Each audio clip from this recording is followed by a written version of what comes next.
So I'll be doing the final test on I think it's a Burgundy console. But before I do that, let me get this console bundled up. So I recently replaced the top screen on this bronze console because that upper display was starting to fail. Oh, goodness gracious. And I just ran a battery test on it, so I want to see what the results are. I'll write that down and send it on its way. I'll make the bold assumption that the replacing the top screen won't really have any impact on the battery life. Yeah, a grand total of 5 minutes difference. I would say that's fairly benign. Oops. 3 hours and 50 minutes instead of 3 hours and 55. I only run those battery tests once, so I'm not really sure how accurate they are. But they produce a result. A sort of an objective result that I can use.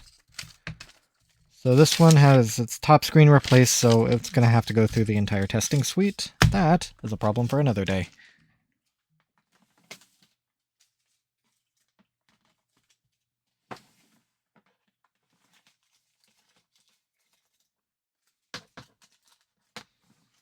So this Burgundy console has gone through 2 rounds of testing. So now we're on the third and final test, which will be the last test before I clear it for sale. Let me get my digital records up on this console.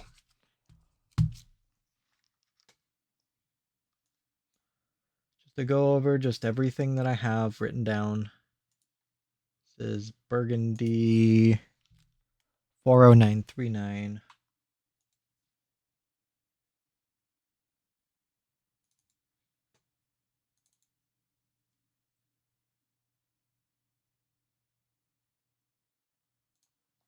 So I have might need news charge port, but functions within reason. I'm not entirely sure what that means.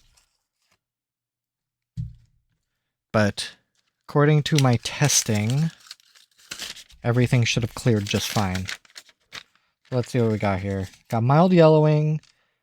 Charge port was foggy. There was the little tiny lens had some damage on it, it appeared. I don't know if it got scuffed up somehow, but I got that replaced. It seems to look good now.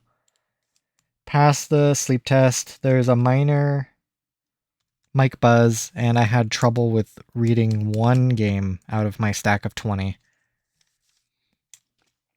Okay, so let me begin filling out my paperwork here. I'm just going to write down that there is a mic buzz. I'll kind of explain what that means when I get to it. It's not enough.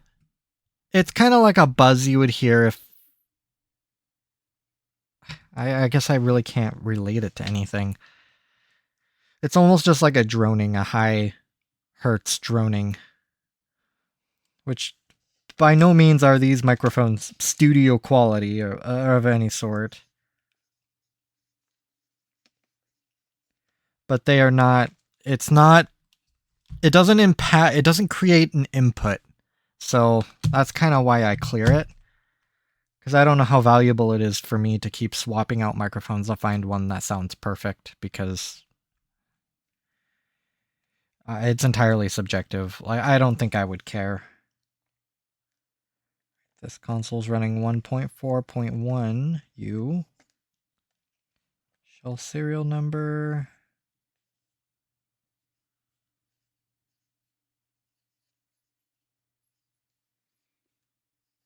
I'll show this paperwork here in just a second. 4 hours and 15 minutes. So I have this big assessment form that I'll be filling out. So I have just all the basic console information. I'm going to have to open it up to just confirm that the serial number for the motherboard matches both my digital record, or that matches my digital records that I have with this assembled console, just to make sure they both match and we're clear there. Then I'll go through this round of testing. I'll explain that as I go, and then I'll have a more cosmetic more subjective test to sort of determine how much I should be selling this console for. Okay. So let me grab a paper towel. I like doing all of my work on a paper towel.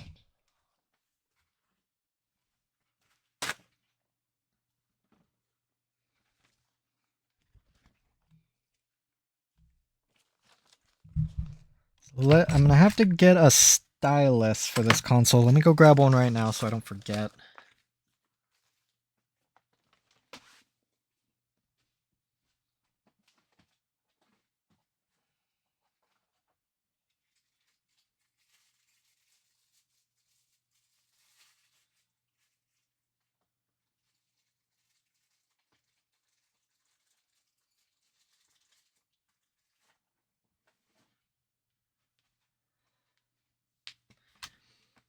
I don't have any OEM ones left, so this black one will do. It's an aftermarket black one, but it'll work. Might have to buy more of them because I don't think I have that many left. I know I have some weird oddball colors, but I don't think fluorescent orange would look very good with a Burgundy console. Like I said, I'll take it apart to confirm the motherboard serial number matches my records. I should probably remove this water damage indicator because right now it serves absolutely no purpose. When I get these consoles in, I take them completely apart and clean the shells by... I separate all the plastics from the console and then dunk them in a sink full of hot soapy water. So obviously it's going to trip the water damage indicator, but with some of these shells, there was really no other way to do that unless I wanted to like hand clean everything, which would have taken forever. It would have created a whole heck of a mess. So it's just easier to just dunk them all in hot soapy water, do a really good broad stroke scrubbing with a big brush, and just get off all that I could. Some worse than others. The shells that are in good shape, like this one's in pretty good shape. It probably wasn't that bad, but it is a console you hold in your hands, so especially around where the shell pieces meet, there's usually a lot of hand goo that gets in there. Notice the rubber for the volume is just a little out of place. It's not a big deal. It just wasn't kind of lined up. Alright. So then while I'm in here, what I like to do is put... I'm getting a little ahead of myself here. I'll get to that in a second. So let me confirm this number. Which is... I'll just drag this onto my other screen so I can see it a little better. 17Z06012 MO1E4 AW negative A05. Okay, that does match my digital records. I'm usually pretty good about that, so I don't worry too much. I just want to make sure.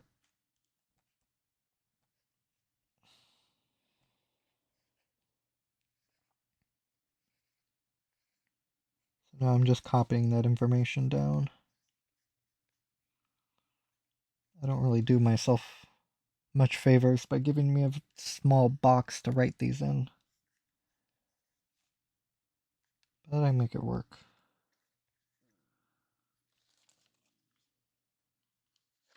Okay. As I was mentioning before, what I like to do is put a little piece of tape over the connector for the backlight as well as the connector for the digitizer ribbon. Or the little tiny connectors. Now, Nintendo has those little latches taped out from the factory. There's little strips of white tape that they use. I like to assume it's because they found a reason to do that. Either their R&D or maybe like stress testing of like dropping the console found that these little latches tend to pop open at a certain amount of stress. I've never heard of a case of those latches coming out, And specifically, it's these tiny little guys. I've never heard of a case of those latches sort of popping open randomly. And just sort of opening these latches by hand, it would take a hell of a lot of force to pop one of those guys open.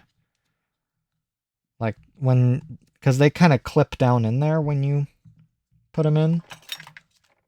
Like you'll be pressing down the latch and then it'll sort of click in. It's a pretty solid connection.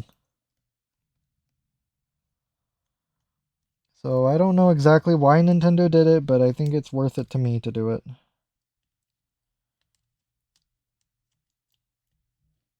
Got a little too much tape. I don't want it getting in the way of the ribbon cable connector. Or for the shoulder buttons.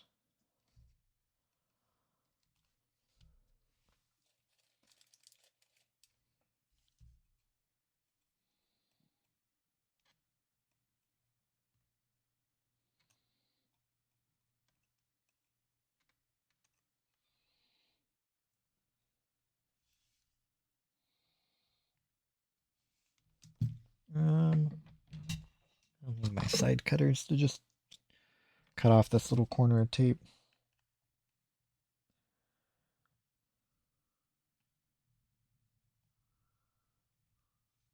There we go.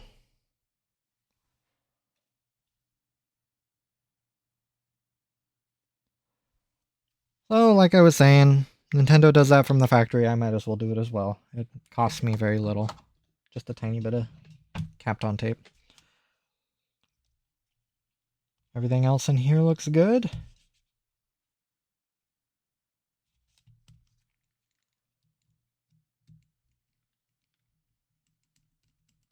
That silver screw post is stripped.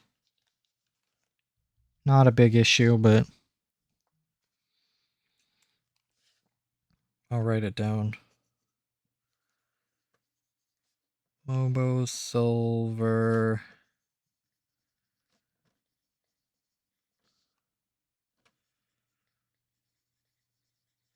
You know what? Since I'm in here and I'm thinking about it, I think I'll put a tiny bit of tape over that silver screw. I don't think it's going to fall out, but I would rather just be plenty safe than have to deal with trying to diagnose why there's a rattling inside the console.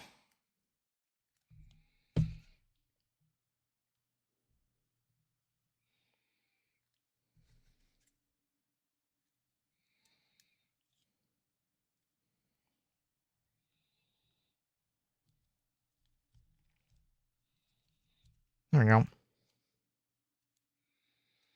Sort of the consequences of screwing metal into plastic. Sometimes posts just give out. Not very often, I don't think. I try to keep that from happening, but there are cases where I'm not the first one opening these consoles. I'm sort of at the mercy of whatever brave technician decided to peer into it.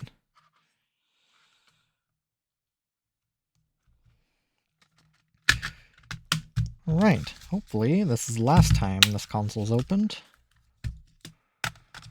Let's get it back together.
So I did write that there is mild yellowing. I'm not entirely sure why I needed to write that down. That's not something I would miss.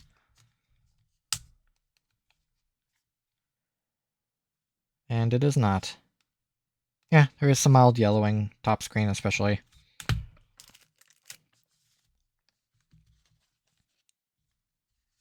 Alright, now I'm gonna get the screen protector on that I like to add. These things are relatively cheap and I think they make a world of difference.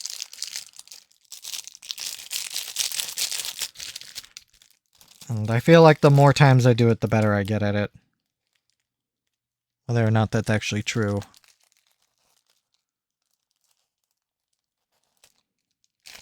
Practice makes perfect, and I bought a crap load, so I might as well use them.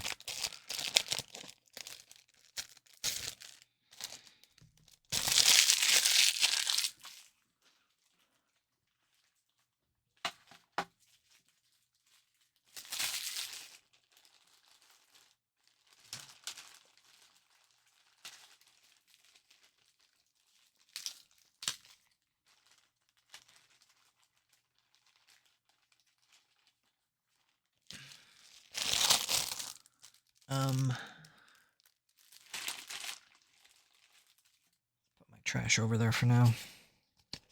I come with a little microfiber cloth, which is really nice. I like to keep those between sandwich inside the console when I ship them.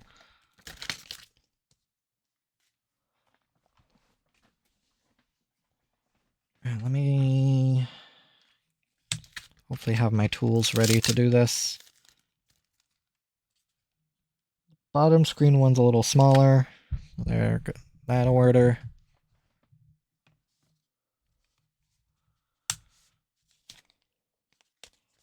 No, I like to use these wet wipes just because I had a lot of them. But now that I have chem wipes, I should be able to use those instead.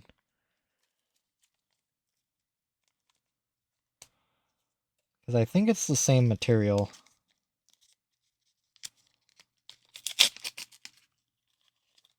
The problem is my wet wipes have dried out. Now they're both dry wipes. Nothing a little bit of rubbing alcohol can't fix.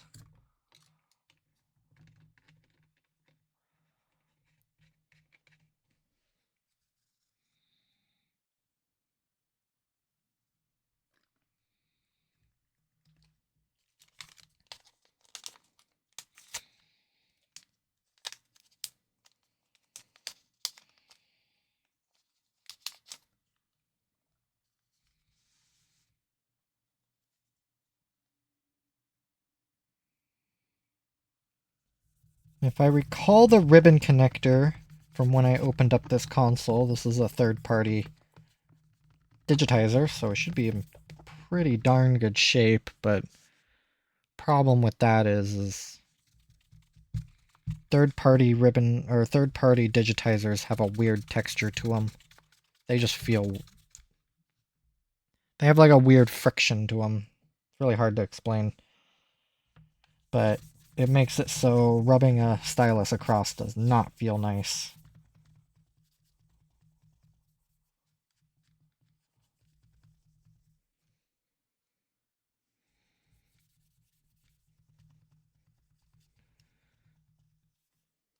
Yeah, look at how nice that cleans up.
like to be extra thorough because I only want to do this once.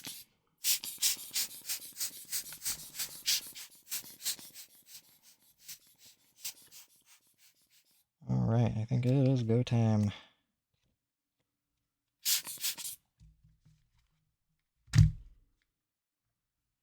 Actually, I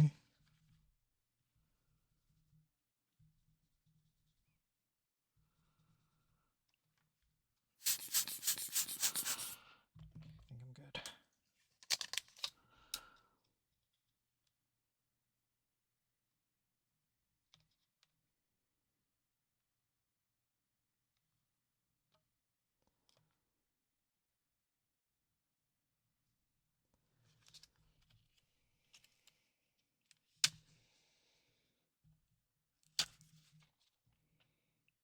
No!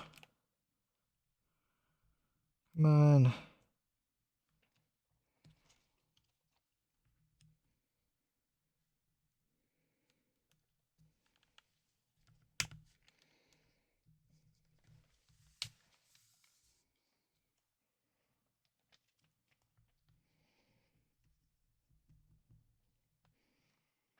Oh, rats. That went in sideways.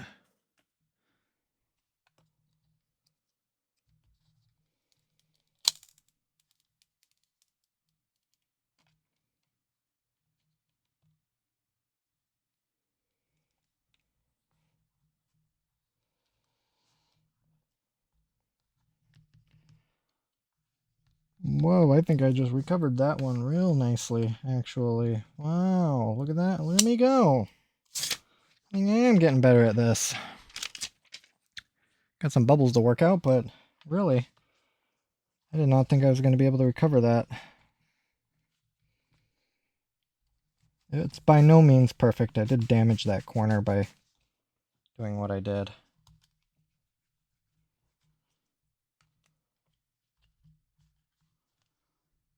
And I think that might be a fingerprint. I don't really know.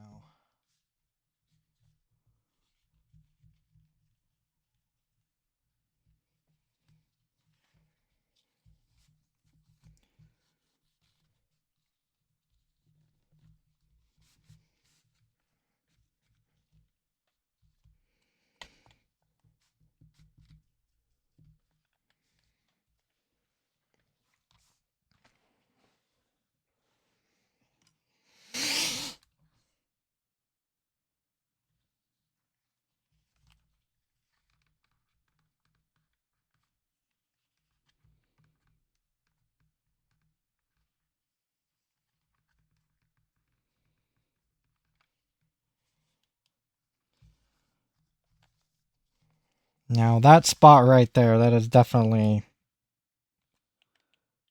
I don't know if that's a side of my fingerprint.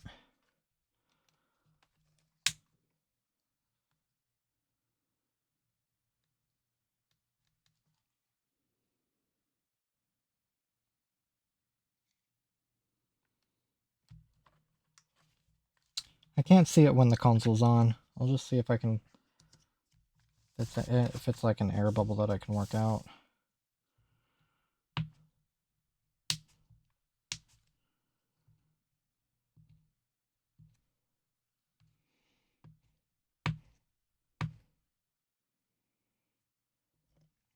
Man, I really don't want to throw this screen protector away because it otherwise went on perfectly.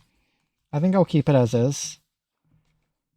Like if there was like a real bad piece of dust, that's one thing. But other than that one spot and the corner kind of being a little bent up, I think it went on perfectly.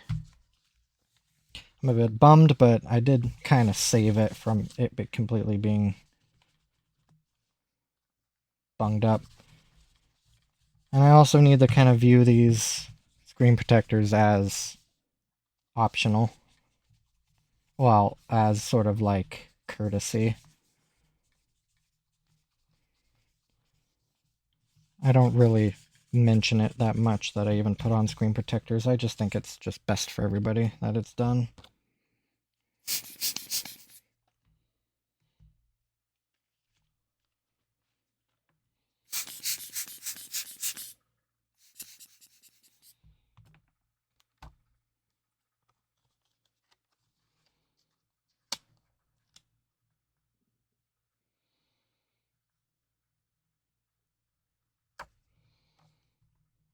So very hard to get these things lined up.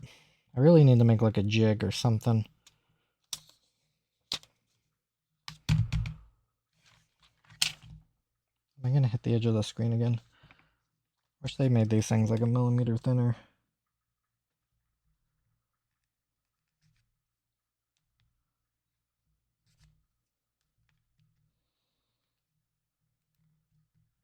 I suppose it is kind of my fault, just the way I'm putting them on.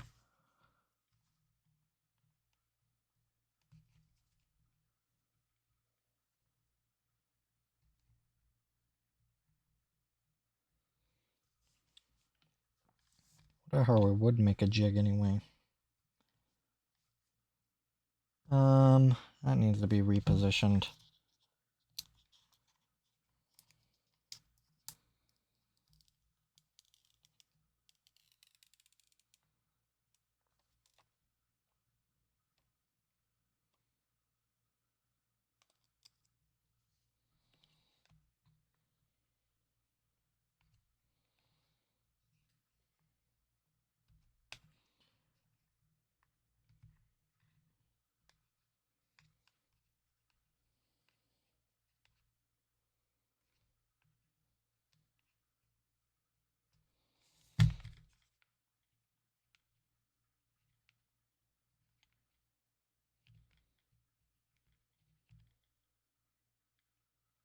Here I was saying how I was getting better at this.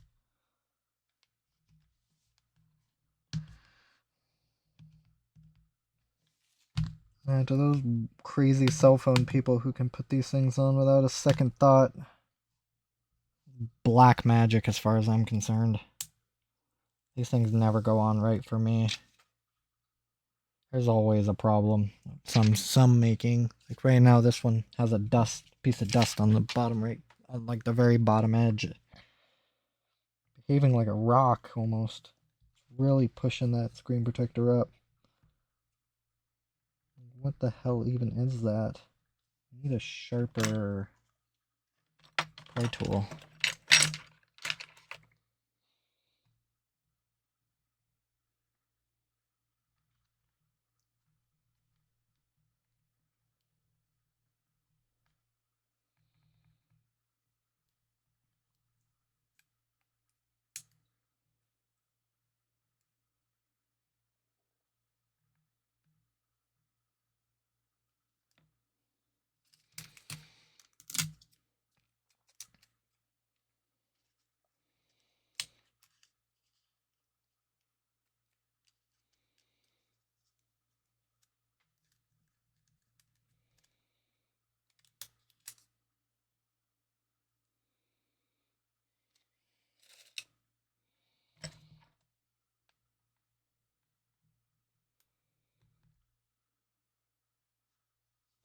I actually don't know what's holding it up.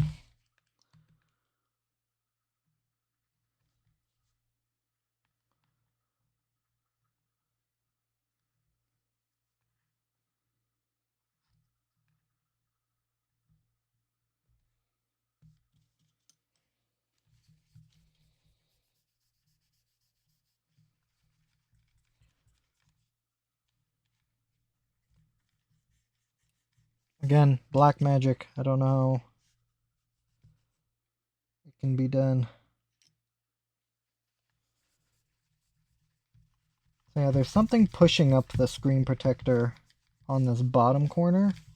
I don't know what it is.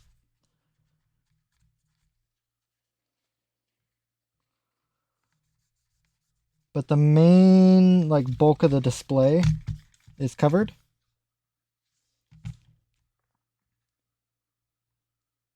And I think the only problem is I'm having it catch on the top bit of this shell up here. I can sort of get away with that by sort of pushing it down. It looks like I did it.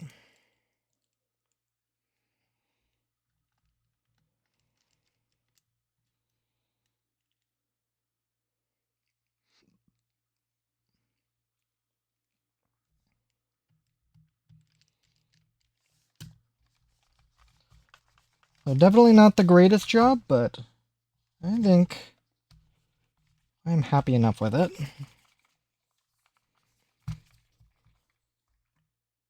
Kind of show it off here. Both these screens are physically very good shape. Aside from, well, that's just part of the... That is underneath the screen protector.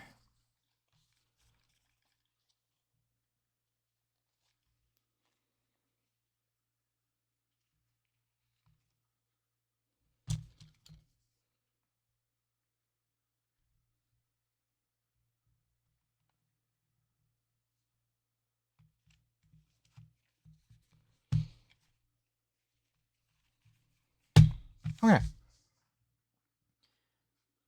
Now I can actually properly get onto the console testing. Let me kind of clean up here a little.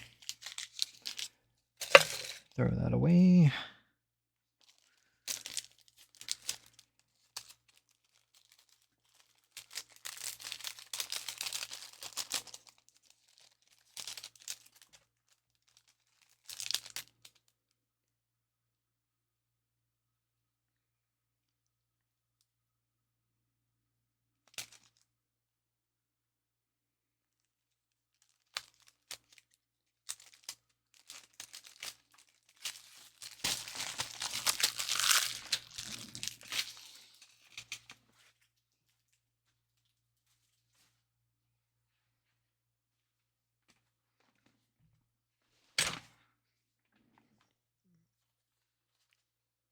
Okay, so I'll be going through this list of tests right down here, this sort of column of tests. So the first one is motherboard and power board. This is basically, does the console turn on? Does it make it to the main menu? And does it open up an application? Which it does. It did all three. It wouldn't make it this far in the testing if it failed any of those, but I always think it's worth just checking that off. Next is the tactile buttons, which are all the face buttons and the shoulder buttons. I just slotted in an R4 card, and I have a piece of homebrew software that will help me test these buttons out as accurately as I can.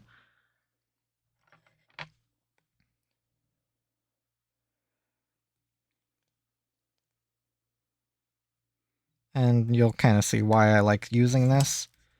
It has all the buttons there with a little tiny light corresponding to their button presses. So what I'll be doing is just pressing each face button a good handful of times. The actual face buttons themselves I'm not worried about. They tend to always be fine. But I sort of press at a steady rhythm, trying to see if there's any missed inputs, like one of my presses don't register. Those are good. Start and select are kind of in the same boat. They're usually always fine. D-pad as well. Sometimes it can have problems because the D-pad is on a separate motherboard, or it's on a separate daughter board, so it could have came from a console in worse shape. But looks like it's doing good. Shoulder buttons, however, are the ones that I tend to spend a lot more time with, because they tend to be the ones that have the problems. I don't know if it's just because of their design. They just trap moisture a lot better. Because unlike the face buttons, they aren't sealed. The face buttons have a piece of clear adhesive over them, where the shoulder buttons don't. So that I'm guessing that plays into how moisture and debris is able to get in, work its way in somehow, via humidity, I suppose. I guess not so much debris getting in there, but just water getting in there and creating corrosion on the contacts.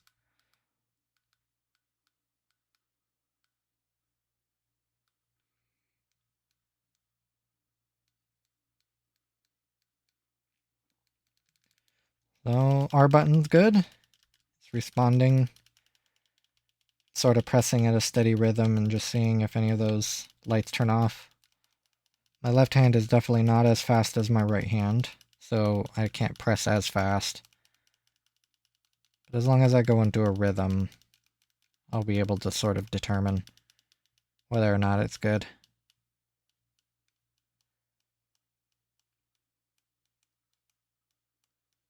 So far, it all looks good. All those buttons I have no problem with. Next is the touchscreen. Now, this is a brand new digitizer, so it better be good. But I just loaded up another homebrew application, which just turns this entire bottom screen into a sketchpad.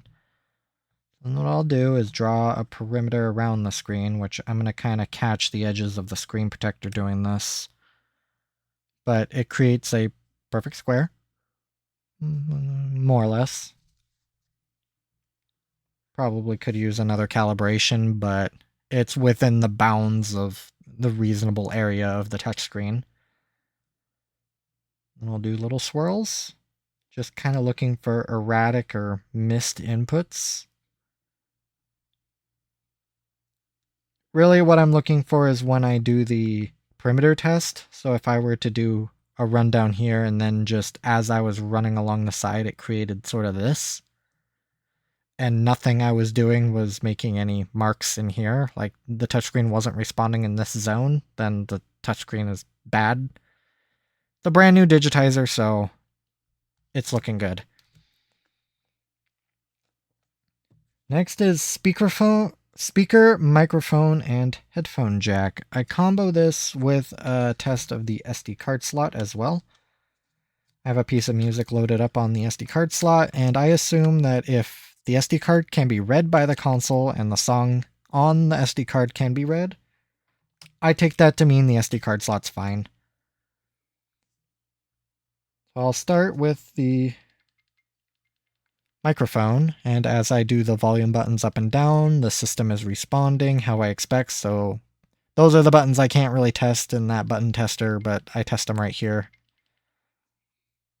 And I'll also be able to point out that buzzing I mentioned earlier.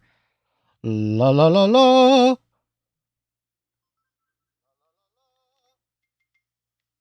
La la la la!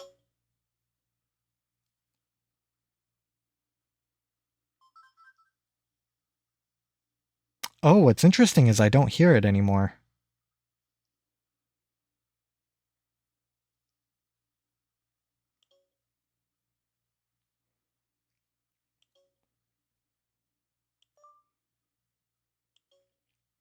So I won't speak for this next part for obvious reasons, but you'll see the waveform is solid. It's not listening to anything right now, but when I press record, you'll kind of hear the droning of, I think it's just my background.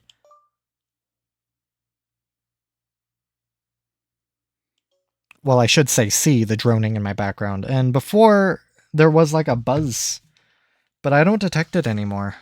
So that's really strange. I don't know, maybe I just can't hear it, or just that's just one of those weird system bugs where turning it off and on be rids of the issue. So I can't really say. This is the first time I've really...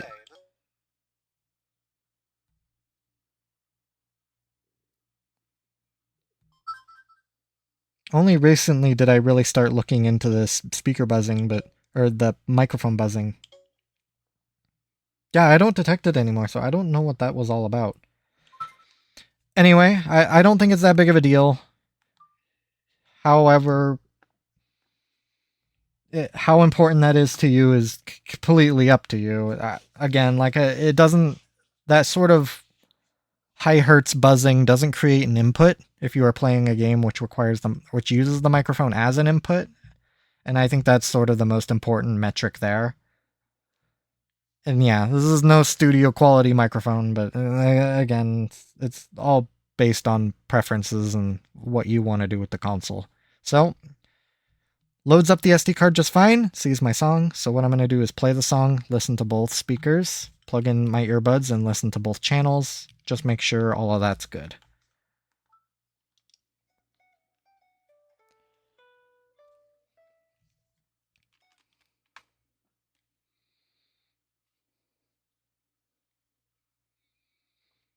Yep, and it's doing everything I expected it to do. When I plugged in the headphones, the speakers cut out and I can hear both channels just fine. So everything for the sound systems, check out. Remove my SD card so I don't forget it in there. Next is the cameras. Now, kind of similar to the microphone in a sense. I'm just looking to make sure that they work and that they produce a moderately clear image. I'm not looking for like studio quality, just as long as they produce an image that's like within the quality of a DSi camera, then that's good enough for me. This one did have, again, it had damage on this little tiny lens here, but I did replace it and it looks a whole hell of a lot better. Well, at least better in terms of a DSi camera, which was never that great to begin with. All right, charge port. I'll bring my little USB tester here. So what I'll do is take my charging cable, plug it in kind of blind here. Console responds in both the system level and as well as this little charge light right here. I don't know why my poor camera's having a hard time focusing, but it's also pulling 0.5 amps. What I'll do is I'll close the console and I'll jiggle this charge cable around, which there is a little bit of play depending on how good at shape your charge port is. This one's a little loose, but what I'm looking for is that orange light to cut out. And really what that tells me is that this charge port is still good and the solder joints on the motherboard are also still good, because on cases where if the charge port was bad, if you were to jiggle it around, that light would just sort of cut in and out erratically, or you have to hold it in a certain spot to get that orange light to stay consistent, which in this case, you don't. So sure, it's not, when I put in a brand new charge port, when you actually clip it in, it clips in pretty good. But I have no reason to replace this, even if it's loose, so to speak.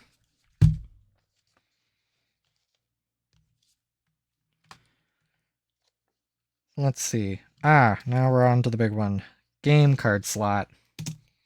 Now I did note that this console had problems with Bejeweled 3. I didn't mention when it had problems with Bejeweled 3, probably on test 2. Now that's what this entire giant stack of game cards I just grabbed is for. It's a stack of 20 game cards.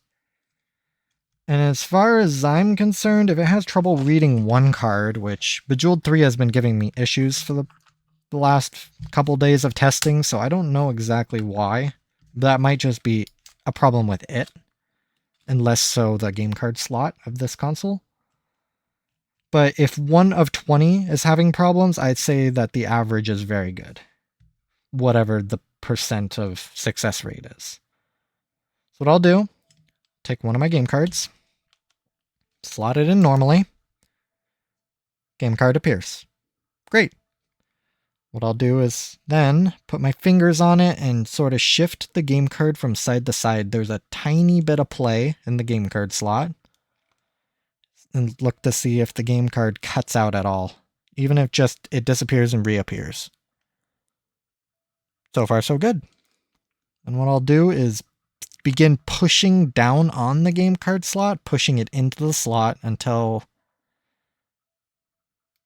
I hit the ejection point, which is when you push it down far enough, you actually trigger the mechanism. Sort of shifting it side to side all the way down. And then just for fun, I'll shift it all the way until I bottom out into the game card slot. All seeing if I can get this game card to cut out, which I wasn't watching it for the sake of demonstration, so I'll clip it in normally and do that again. I hit the ejection point, I'm bottoming out right now, ejected, it read it all the way down. So I'll do that maybe 3 or so times every game card. Now it did just kind of cut in and out like that. I think it was specifically with this game that it did it. It was one of the Harry Potter games that did that. I don't know if that's just a system level issue, but sometimes if I clip in this card too quickly, it won't show up. Sometimes, of course, I can't repeat it. I chalk that up to just one of those random bugs that happen sometimes, but it's been very specific with one of these Harry Potter games, which I only have 2 of. If it happened to more games, I would be more suspicious, but considering that it seems to be somewhat consistent with the issues are somewhat consistent with the exact same game cards. Like even now, I can't even get that weird issue to repeat, so. And as far as I'm concerned, if I can't repeat it, I just chalk it up as just a weird one-off bug. Okay, so it read it just fine. I will set this card aside from the pile just to try it again at the very end, just to make sure I can't get that weird wacko issue to show up again. But again, as far as I'm concerned, it read it fine within the parameters that I'm testing, and since I couldn't repeat it, I'll say it again, I just chalk it up to this card just being weird, or a weird system bug of ejecting and inserting the game card in over and over and over again, because really, I don't think it's necessarily designed to do that. There's no real point to do that in real life anyway. So, final test I do for the game card slot is take my open hand and just slap the console against my open palm, seeing if that game card disappears. Which it doesn't. Oh. Spoke too soon. I think that was after I touched the game cards. This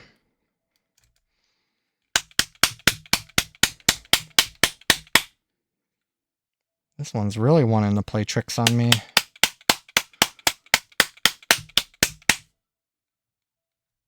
Again, I can't repeat whatever that was.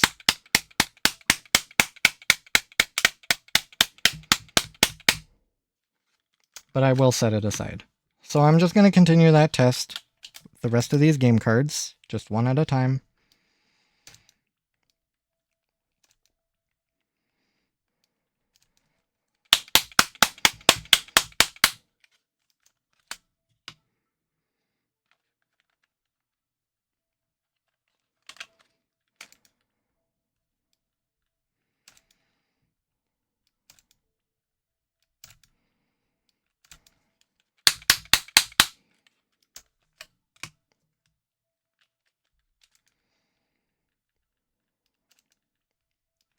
I'll probably do a final cleaning on the game card slot, just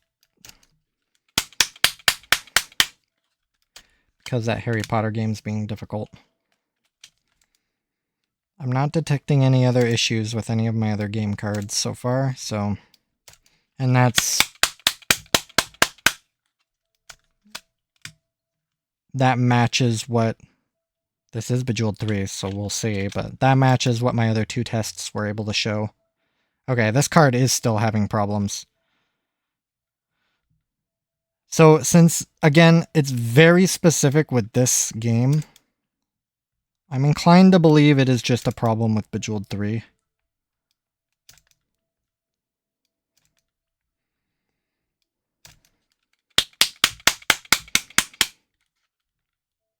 But I guess maybe to see if I can repeat it, the only way I'm able to get this card to cut out is if I push down on one of the corners. And even now I can't seem, there it goes. So I'm pushing down on the corner quite a bit.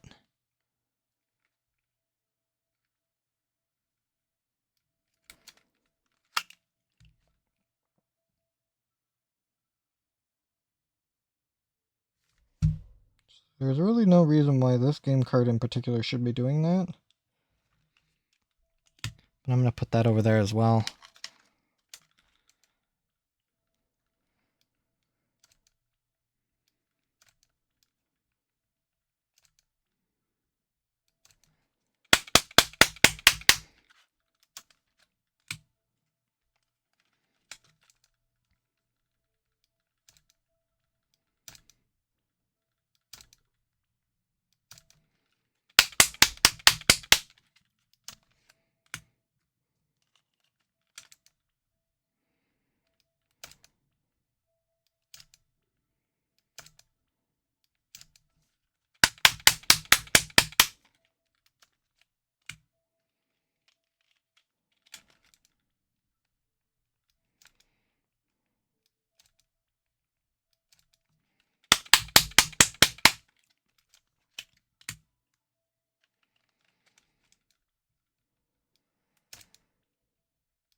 Takes quite a bit of time to go through 20 game cards.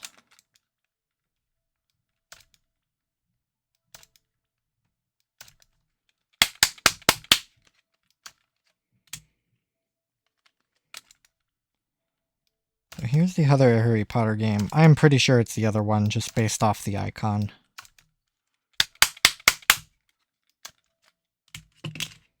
Oh, timber.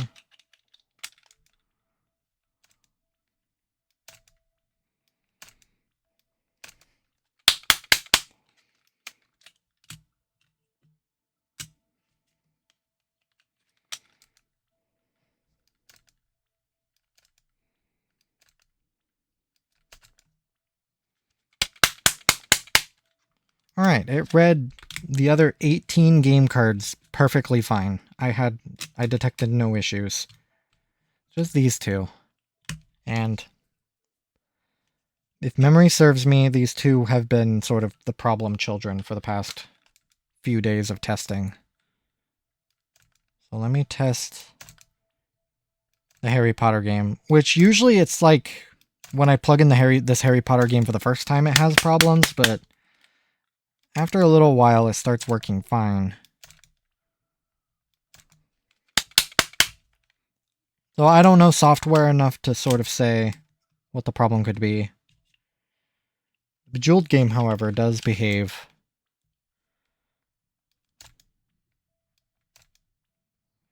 I think it also kind of behaves in a similar manner where once you really...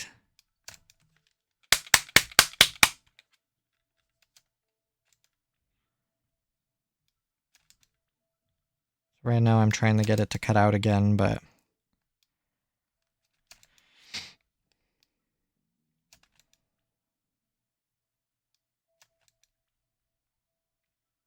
Now I can't.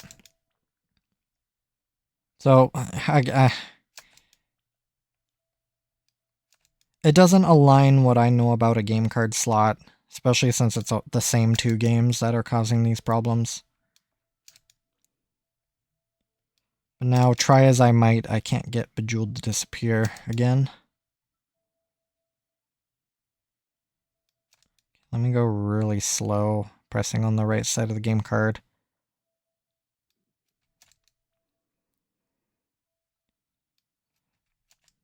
And then you also kind of have to think about, well, I am pushing the game card down.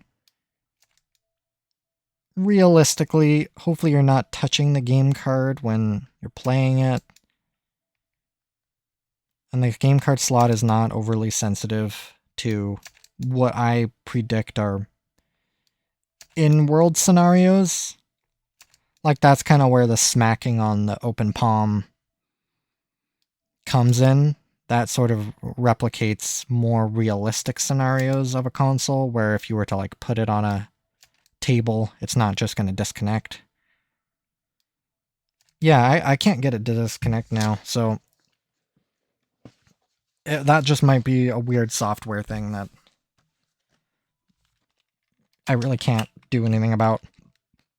Okay, so I am just going to do a cleaning on the game card slot. At most, it will keep that problem from happening. Well, at most, it cleans up this Bejeweled card and it starts working for me again. But it's a very benign thing for me to do. At worst, it does nothing. Which, as far as this game card slot's concerned, though it did have trouble reading Bejeweled 3 at first, and that Harry Potter game, I could not repeat their disconnects. Don't know why, but even if I were to write those two cards as failure, that's 2 failed out of 18 game cards, or 2 failed out of 20 game cards, so I'd say that is plenty good enough. That has to be over 80% success rate. Well, it is. What would that be? A 90% success rate? Which I would say in most of these shovelware, all the shovelware games I tried were in good shape, generally speaking. So I hope they represent a good average. I don't know why those two game cards are doing that, but It is what it is. At least it's consistent. If it was another game that was causing issues, that would be a cause for concern, but I'll just leave that as is. So, mic buzz. I'm just going to check that off. Not detected in...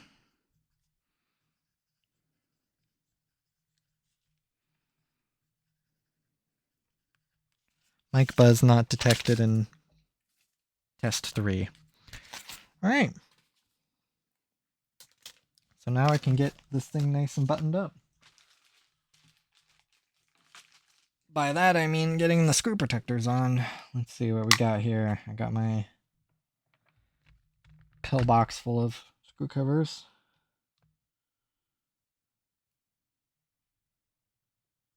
Grab a pile of them. I think I just need one more foot and one more top screen. Okay.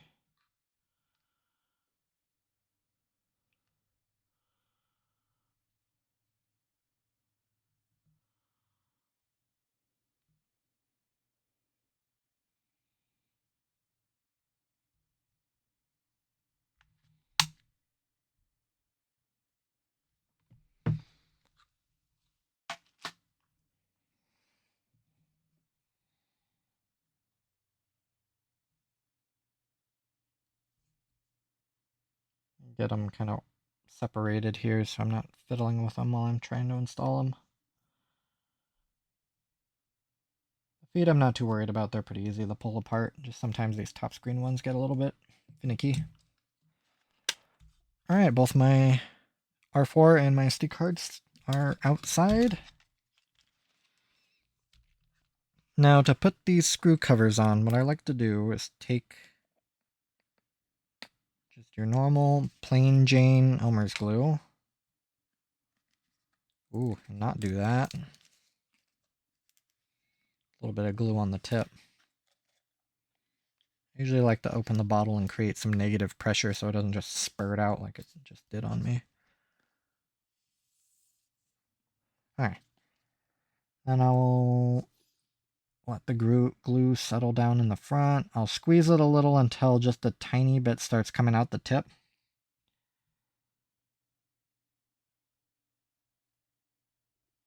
And then I'll just touch the top of the screw with that glue, just enough to deposit a little bit. May have put a little too much on those two. But we'll find out here. Because if I put too much, it'll ooze out the side, which isn't a good look. Okay, and then I'll take each screw protector, sort of find the glossy side of it, and then set it down, sort of pack it in with my plastic pry tool. As to not damage them.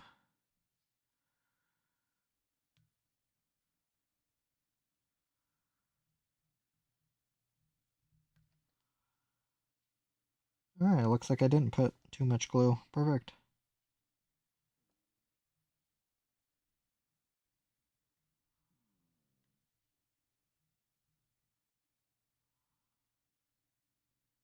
This one was a little too much though. Oozing out a little on the sides. No biggie.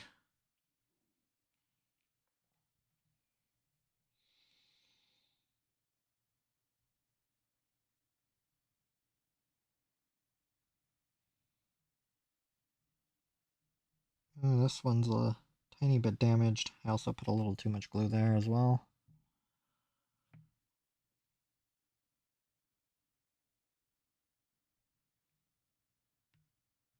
Is that the wrong side? Oh, yes it was. Oopsie.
And for the back, I usually like to use a little more glue, since those little rubber feet tend to actually make contact with surfaces.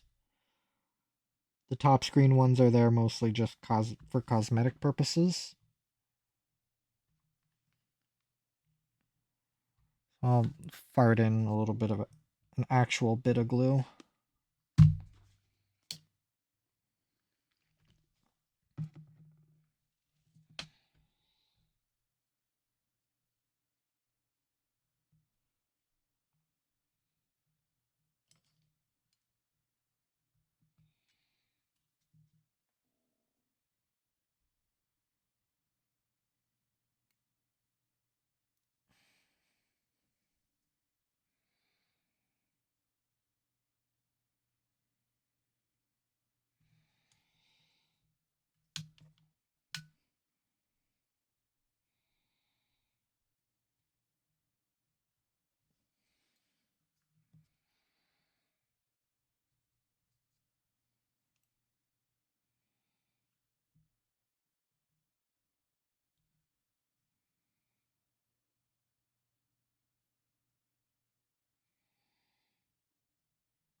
Alright, those went in pretty nicely.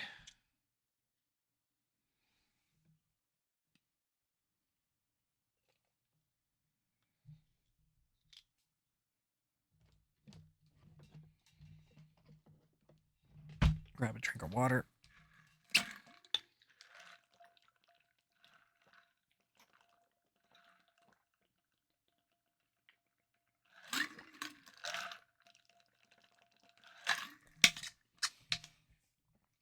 And also it's good enough time for me to get my gloves on as well.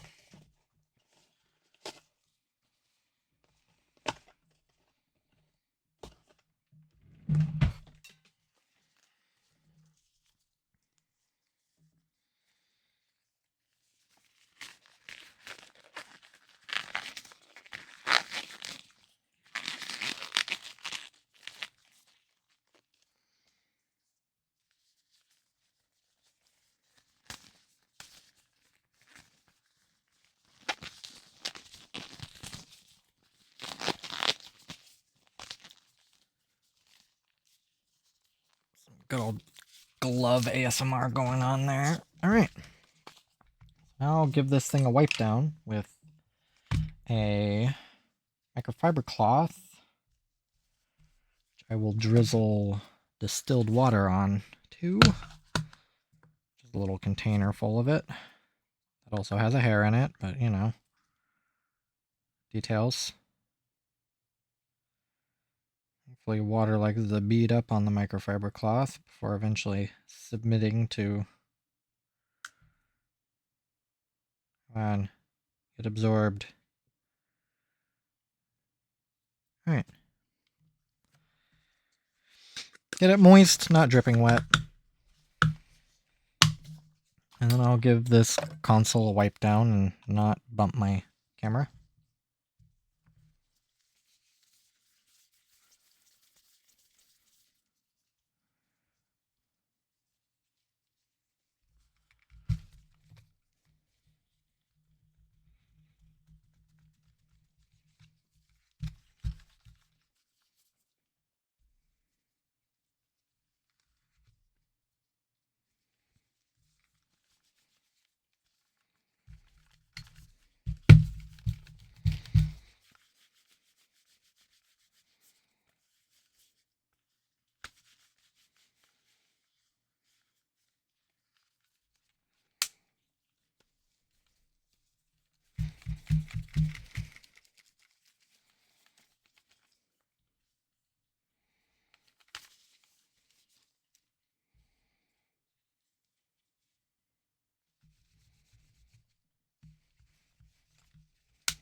Alright, now I'll give it one more wipe down with a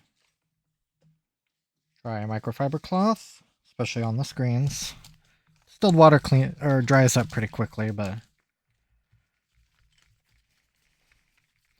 to give it sort of that final once over.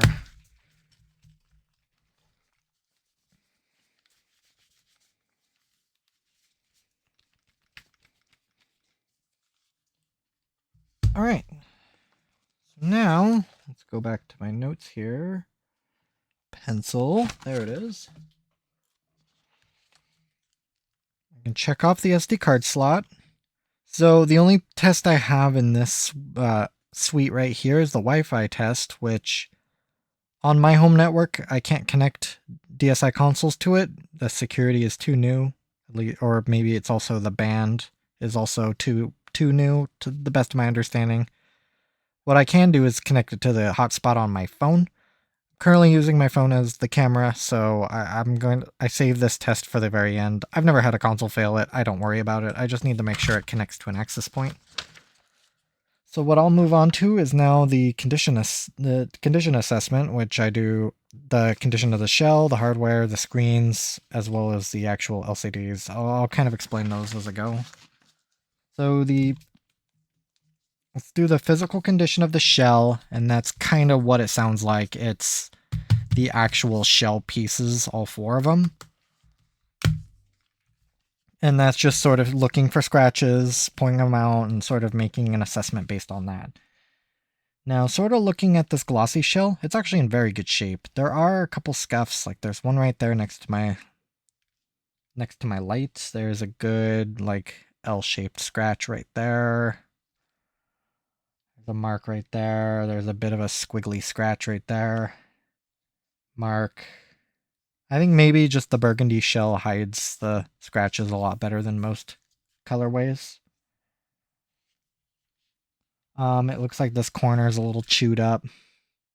Not super damaged, but it looks like it took an impact. Maybe even dropped at one point in its past life, I should say.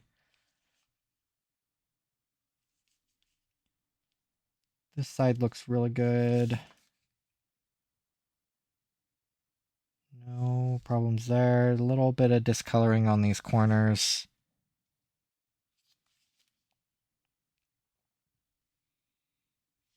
Ooh, yeah, a little more marks here on this corner too. That's some pretty good. That's a good drop. A little bit right there. Back shell. There are weird, like, I don't think that was because of my microfiber cloth. You can just see if they come off when I just give them another wipe down. No, that's interesting. Okay, there's these kind of like diagonal marks. Like you can kind of see them. Like it's just like mark, mark, mark, mark, and then mark, mark, mark, mark, mark, mark, mark, mark. It's very interesting. They're not deep scratches. Like I have to hold them in a light to see them. Yeah, but almost like maybe it slid on something.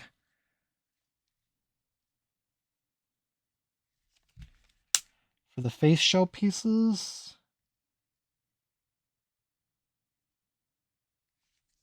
they both look good.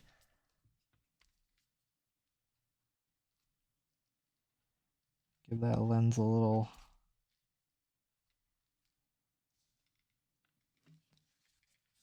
Alright. The bottom shell, however, it looks like I don't know if I'll be able to show it. To the right of the D-pad and the top of the left D-pad, there is just wear. Now it looks kind of more like just wear you would get from just playing the console. Sort of just sanded down that side of the shell, which I'm just imagining just fingers going across it. So it's normal wear that I can see. It's a little hard for me to actually show it, but it's kind of like right there, just that shiny around that D-pad. It almost kind of looks oily, but it's just that coating just being worn down by a finger. And right above the A button is where I see it primarily. You can kind of see the light reflects off of that area a little differently. It's a little hard to see because of just how, maybe if I get up really close. Yeah, you can kind of see how that texture is worn down. That's actually a lot more. Okay, yeah, no, you can see that a lot better. To the right of the right and just a little bit above the left D-pad. Nothing, I don't think you could feel that. I'm wearing a glove, so that's not really the best for me to say whether or not you can feel it, but I've seen this on pretty much every colorway, so this is just the normal wear of fingers going across it. So, primarily the glossy shell piece is in very good shape. It's just these, like, these good, massive impacts right there on the corners that I'm really going to be dinging them on. And I think since it's otherwise in, like, very good shape, I will give it that. Very good, which is a 2 out of 3. If it didn't have these big dings on the corner, I would be very hard pressed to not give it excellent. But glossy shell, very light scratches.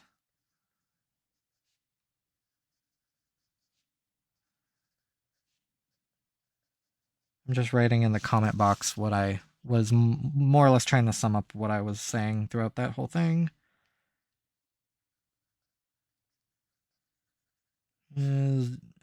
Deep marks on a couple of corners.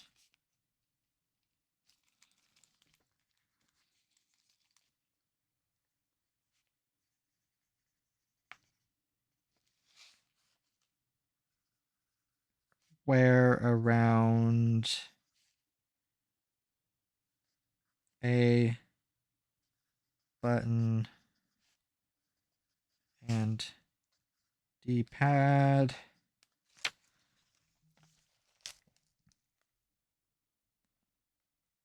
Light marks around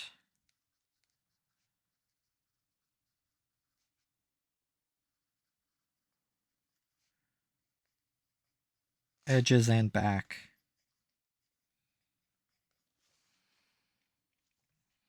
Okay, yeah, I'm pretty happy with that. So next is the physical condition of the hardware. Hardware I define as all of the buttons, sort of the like modular pieces of the shell, as well as the screw covers. So let me count.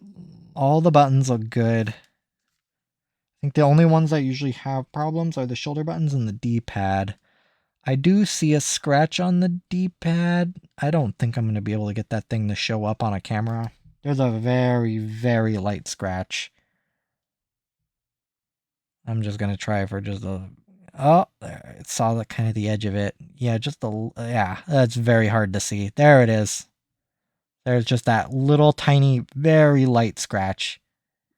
Considering how hard it took for me to even get this thing to show up, that tells how light it is. I can't feel that with my finger.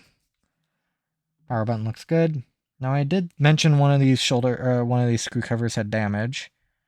Let me see which one it was. There it is. So that one at the very bottom has a little hole. So when I take these screw covers off the consoles originally, I take them off with a sewing needle. Sometimes they don't like to come off, so that one took a little more effort, it would seem, but it's otherwise fine, just a little blemish. Volume buttons look fine. Shoulder button, yeah, it looks like L. It looks like some of that, like... It looks like a bit of, like, the... whatever, like, top layer of this is, like, flaked off. Kind of matches that corner damage. When I pick shoulder buttons out, I try to match the damage. So that I'm not putting, like, really good looking buttons inside really bad consoles, and then when I put together really good consoles, all I have is bad buttons. So, R and L is the same. Oh, okay, let's see. Damage is minimum. 1 screw cover, 2 shoulder buttons, and, like, an extremely light scratch on the D-pad. I almost don't even consider the D-pad a problem. And the screw cover is just cosmetic. I didn't check the rear, the actual, like, the feet. I don't really worry about those too much. As long as they're not, like, disintegrated. If they do their job, then that's really all I need them to do. I think I'll give it a very good. All the buttons are otherwise in great shape.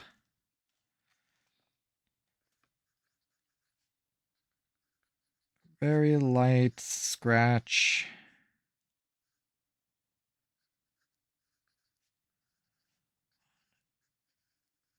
D-pad.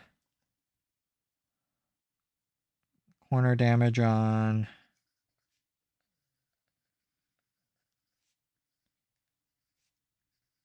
R and L. And then, I don't know, hole on one screw cover.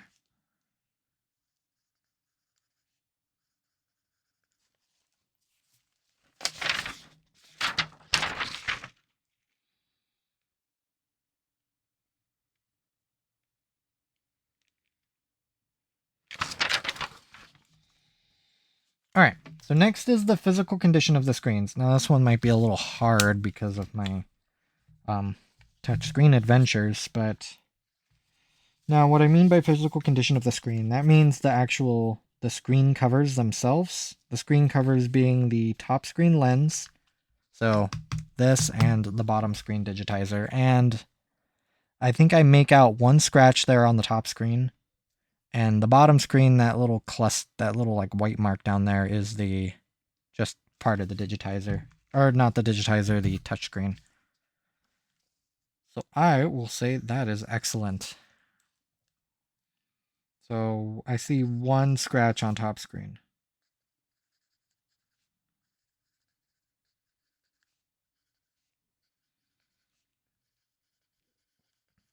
All right.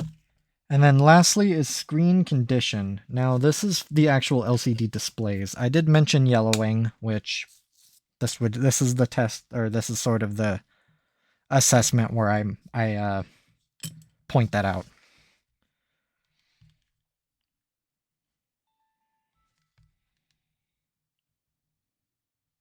I don't detect any yellowing on the bottom screen, but I do see it on the top, right up there in the corners.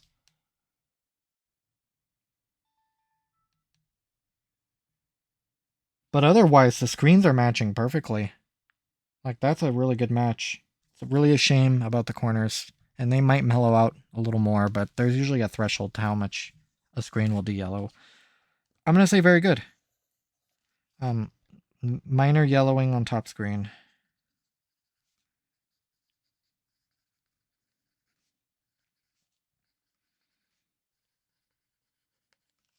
And really, when it comes down to yellowing, like, I don't think it's light enough that I don't think I'm going to be able to even get it to display.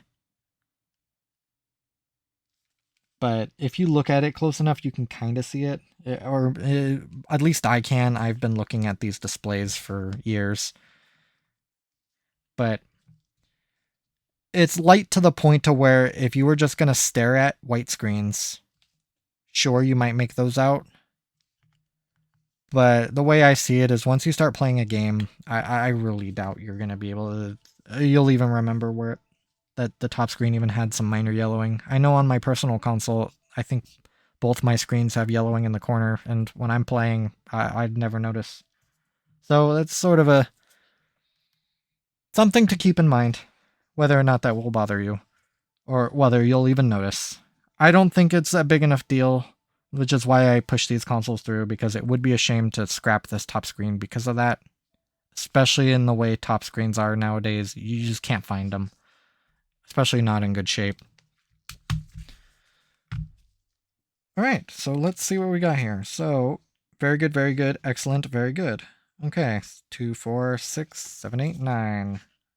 Which is right in the center of very good. It's a 9 out of 12. I would say I'm okay with that. It ain't perfect, but it's pretty good. Very good, I should say. Yeah, it's really a shame about this damage, but that's really about The only thing wrong cosmetically with it. The rest just seems normal wear. Aside from those kind of weird marks. But even then, I have to kind of hold them in a light to see them. Alright, well, I'm happy with that. So now I'm going to get my little dedicated condition assessment video going. I'll do that here. And get this thing, hopefully, to a happy home. I like to set everything up like this, just for my records. And maybe just because I'm a weirdo.